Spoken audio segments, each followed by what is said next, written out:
friends. Well, first of all, I'm Dr. Kelsey. Welcome to the Dr. Kelsey Show. I am live every morning, Monday through Friday at 8 a.m. at kind of 8 a.m. Central Time. Some days are a little later than others, just depending on how my morning goes. But today we're going to talk about training to failure. And I got this question from a client who thankfully, never has a shortage of great questions. And this is something that is very highly debated in the fitness industry. There's been a lot of research on this topic. And I will admit, I have not really gone down this research rabbit hole to see actually what the data tells us. But from my understanding of the data that I do know about, from the last time I kind of, read up on this topic, is that long story short, training to failure doesn't really give us much of a benefit. Okay, it doesn't really give us much of a benefit rather than, saying you are training on an RPE, which is rate of perceived exertion. So whenever say you're doing a squat, right? In that back squat, say you're doing 135 pounds for 5 reps. I don't know, I'm just throwing numbers out there.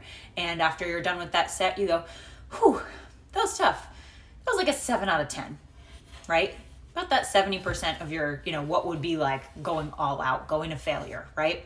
So the research shows that there's really no benefit between us training really hard at that 7 to 8 out of 10 on the RPE scale when we're rating how hard that exercise was, or if we go to failure. Research shows there's really not much of a difference, okay? But one thing I want to take a little bit deeper of a dive into here is not only what the research tells us about training to failure, but think about training to failure during different types of lifts. And if you like that feeling, because a lot of people, they like the feeling of that sore pump. They like that feeling of, and it's funny because my client that brought this question up, she's a scientist. So she gets very down into the nitty gritty details of things.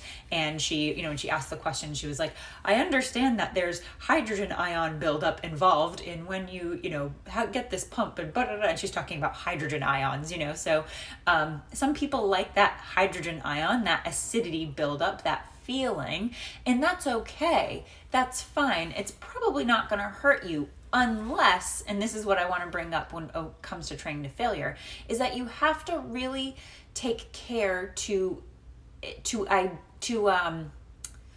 define what failure is.